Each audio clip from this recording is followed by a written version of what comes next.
大家好，အားလုံးပဲမင်္ဂလာပါရှင်။ Chinese Corner နေကြိုဆိုပါရစေ။ဒီနေ့ရွှမ်းကတော့ HSK ဖြေဖို့ကိုဘာတွေပြင်ဆင်ရမလဲဆိုတဲ့အကြောင်းကို sharing လုပ်ပေးမှာဖြစ်ပါတယ်။ရွှမ်းအခုပြောများကတော့လေ HSK 1ကနေပြီးတော့ HSK 6အထိကို overall ပေါ့နော်ပြောပြမှာဖြစ်ပါတယ်။အဲ့တော့ပထမဆုံးအနေနဲ့ HSK စာမွေးဖြေမယ်ဆိုလို့ရှိရင် HSK textbook နဲ့ workbook ကိုမဖြစ်မနေကြည့်ဖို့လိုပါတယ်။အဲ့တော့မဖြစ်မနေဆိုတာပြောချင်တာကပေါ့နော်ကိုကတရုတ်စာကိုတင်ဘူးတယ်အခြားတင်ရိုးတွေနဲ့ပေါ့ဥပမာဟန်ရီတင်ရိုးနဲ့တင်ဘူးတယ်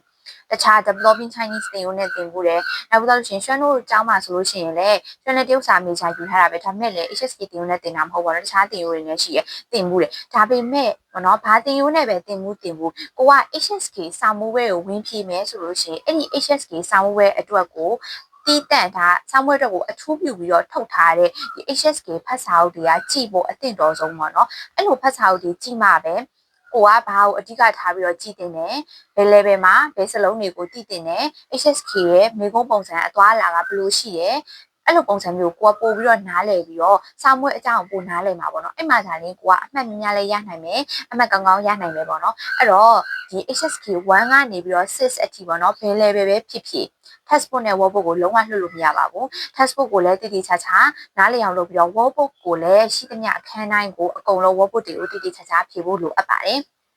အဲ့ဒါကတော့ပထမတစ်ချက်ပါနောက်တစ်ခုဒုတိယတစ်ချက်လက်ကျင့်မေးခွန်းနေဖြေဖို့ပါအဲ့တော့ sample မေးခွန်းပေါ့နော်mock test လို့လည်းခေါ်တယ်အဲ့ဒီ mock test ကလေ HSK 1ကနေပြီးတော့6အထ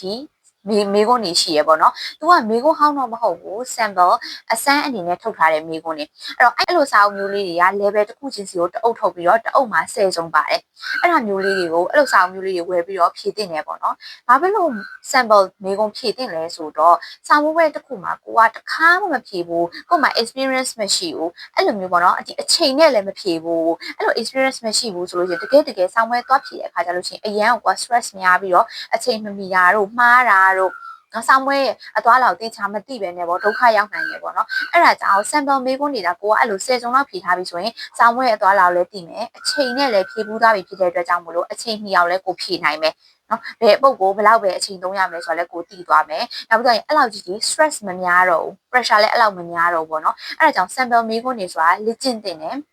နောက်ပြီးတော့ sample မေးခွန်းဆိုတာကစောင်းမွေးမေးခွန်းနဲ့လုံးဝနီးစပ်အောင်ထုတ်ထားတဲ့ဟာတွေဖြစ်တဲ့အတွက်ကြောင့် sample မေးခွန်းမှာကိုယ့်ရဲ့အမှတ်ကိုမူတည်ကိုယ်ရတဲ့အမှတ်ကပေါ့နော်တကယ်ကိုလက်တွေ့ဆောင်ဝဲဖြေတဲ့အခါမှာရတဲ့အမှတ်နဲ့သိပြီးတော့မကွာတတ်ဘူးနော်ဥပမာ sample မေးခွန်းမှာကိုက250လောက်အမှတ်ရမယ်ဆိုလို့ရှိရင်တကယ်သွားဖြည့်ရင်ကို240နဲ့250ကြားနော်250နဲ့260ကြားအဲ့လိုမျိုးပေါ့နော်အဲ့နားလောက်အမှတ်ကိုပဲကိုကရလိမ့်ရှိတယ်အဲ့တော့ sample မေးခွန်းဖြည့်ပြီးတော့ကိုယ့်ရဲ့အောင်နိုင်လားကြားနိုင်လားကိုယ့်ရဲ့အခြေအနေဘယ်လိုရှိလဲဆိုတာကိုလည်းကိုကခန့်မှန်းလို့ရတယ်ပေါ့နော်အဲ့ကြောင့်မို့လို့ sample မေးခွန်းတွေကို HSK စာမွေးဖြေဖို့ပြင်ဆင်တဲ့အချိန်မှာမဖြစ်မနေဖြေတင်ပါတယ်တတိယတစ်ချက်ပေါ့နော်တတိယတစ်ချက်ကကြတော့လေ HSK ကသူကပေါ့နော်သူ့မှာ vocab သတ်မှတ်ချက်ရှိရယ် vocab သတ်မှတ်ချက်တွေကအခု HSK 3.0 version ထွက်လာတော့သူကတော့သတ်မှတ်ချက်မတူဘူးပေါ့နော် version တစ်ခုနဲ့တစ်ခုကတော့ HSK 2.0 တုန်းကတော့သူက HSK 1ဆိုလို့ရှိရင်ဘယ်နှလုံးသိရမလဲ HSK 1ဆိုရင်အလုံး150 HSK 2ဆိုလို့ရှိရင်အလုံး300 HSK 3ဆိုရင်အလုံး600အဲ့လိုပုံစံမျိုးပေါ့နော်သူစလုံးကြီးသတ်မှတ်ချက်တွေရှိတယ်နောက်ပြီးသွားလို့ရှိရင်အခု HSK 3.0မှာတော့အဲ့လိုမဟုတ်တော့ဘူးเนาะနည်းနည်းတော့ပြောင်းသွားတယ်အဲ့လိုမျိုး vocab သတ်မှတ်ချက်တွေရှိတယ်နောက်ပြီးတော့ HSK မေခွန်းမှာအဓိကအခြေခံထားတဲ့ပုံစံကသူက grammar မဟုတ်ဘူးသူက vocab ကိုအခြေခံထားတာအဲ့တော့ပထမဆုံးအနေနဲ့ vocab ပိုင်နေဆိုလို့ရှိရင် HSK အောင်နိုင်ခြင်းများတယ်သူကလေ grammar တွေကိုလက်ကျင့်ခန်းဖြေရတာမျိုးပုံစံတွေလုံးဝမပါဘူးသူကအဲ့ဒါကြောင့်မို့လို့ပေါ့နော်အဓိကအရေးအကြီးဆုံးကတော့အဲ့ဒီ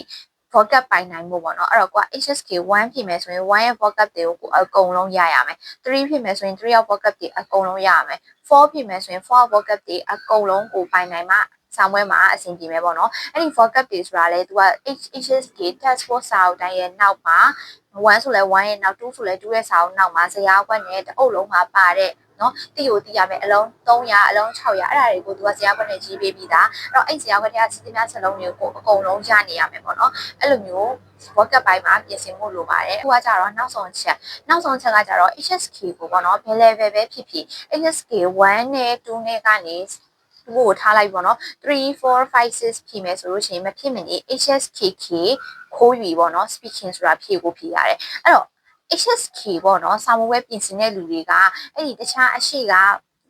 skill သုံးခုပေါ့နော် listening တို့ reading တို့ writing skill တွေကိုတော့လေ့ကျင့်ပြီးတော့ speaking skill ကိုကြတော့လေ့ကျင့်မှုမေ့နေတတ်ကြတယ်တိတ်ပြီးတော့မလေ့ကျင့်ကြအောင်ပေါ့နော်စိတ်ထဲမထားကြအောင်ဒါပေမဲ့လည်းအမှတ်နည်းတာเนาะကြားနိုင်ခြင်းအများဆုံးကလည်းအဲ့ဒီ speaking ပါပဲကျွမ်းအတွက်ကတော့ပေါ့နော် HSK ဖြည့်ရဲ့အချိန်မှာအခက်ဆုံးက speaking skill ပါ general skill တွေကအောင်မှုအရင်လွယ်ပါတယ်ဒါပေမဲ့ speaking ကတော့အရင်ကို risk များတယ်ပေါ့နော်အဲ့တော့ကိုက HSK ဖြည့်ဖို့ပြင်ဆင်နေပြီဆိုရင်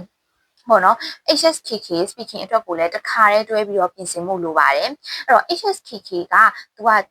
3 HSK 3ဖြည့်မယ်ဆိုလို့ရှိရင် HSKK ကချူးကြည့်ဖြည့်ရပါတယ် HSK 4ဖြည့်မယ်ဆိုလို့ရှိရင် HSKK ကျုံးကြည့်ဖြည့်ရတယ် HSK 5နဲ့6ဆိုလို့ရှိရင်တော့ HSKK ကောက်ကြည့်ဖို့ဖြည့်ရပါတယ်ဒါကတော့ 2.0 version အရာပေါ့နော် 3.0 ကတော့အဲ့လိုမျိုးမထွက်သေးဘူးပေါ့နော်အခုလည်းမဖြည့်သေးဘူးဆိုတော့အဲ့လိုမျိုးဖြည့်ရတယ်ပေါ့နော်အဲ့ဒါကြောင့်မို့လို့ကိုဖြည့်မဲ့ HSK level ပေါ်လိုက်ပြီးတော့ကိုပေါ့နော်သူ့ရဲ့ speaking HSKK speaking မေးခွန်းတွေကိုလည်းကိုအနေနဲ့လေ့ကျင့်ထားဖို့လိုပါတယ်အဲ့တော့ HSKK speaking တွေကလည်းသူ့ရဲ့ sample မေးခွန်းတွေအများကြီးထွက်တယ်ပေါ့နော်အဲ့တော့အဲ့ sample မေးခွန်းတွေကိုလေ့ကျင့်ထားပြီးတော့ကြိုတင်ပြင်ဆင်မှသာလေစာမွေးကြလို့ရှိရင်ကိုပြောနိုင်မယ်ပေါ့နော်ချို့တွေကထင်ကြတယ်စာမွေးကြရင်ကအစင်ပြေလို့ပြောလိုက်မယ်ပေါ့နော်ပြောထွက်လာမှာပဲစာမွေးကြရင်ရတယ်လို့လေးပြောလိုက်မယ်အဲ့လိုထင်ကြတယ်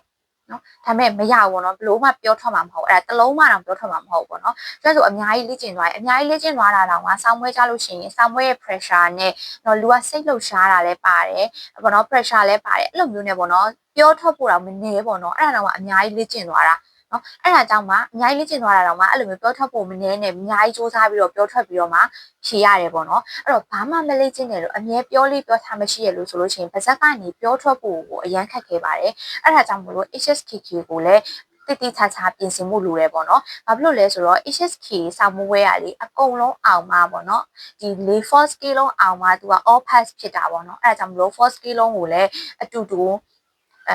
ပေါ့နော်တည်တည်ဆရာလေ့ကျင့်မှုလိုရပေါ့နော်ဥပမာကိုက listening မှာတော့100ရနေပြီမဲ့တခြားမှာ writing မှာကိုကအမှတ်နေသွားတယ်ကြာသွားတယ်ဆိုလို့ရှိရင်လည်းဒါကကြာတာပဲဖြစ်တဲ့အတွက်ကြောင့်မို့လို့၄ခုလုံးကိုတည်တည်ချာချာပြင်ဆင်မှုလိုပါတယ်အဲ့တော့ဒါကတော့ပေါ့နော်ဒါကတော့ overall အနေနဲ့ပေါ့နော် HSK 1ကနေ6အထိကိုဘာတွေပြင်ဆင်ရမလဲ HSK စောင်းဝဲဖြည့်ရင်ဘာပြင်ဆင်ရမလဲဆိုတဲ့အကြောင်းကိုကျွန်တော်ကတည်တလောက်ကို share လုပ်ပေးသွားတာဖြစ်ပါတယ်အဲ့ဆိုရင် channel နောက်ဗီဒီယိုမှာပြန်တွေ့ကြမယ်နော်အားလုံးကြိုက်ကြပါ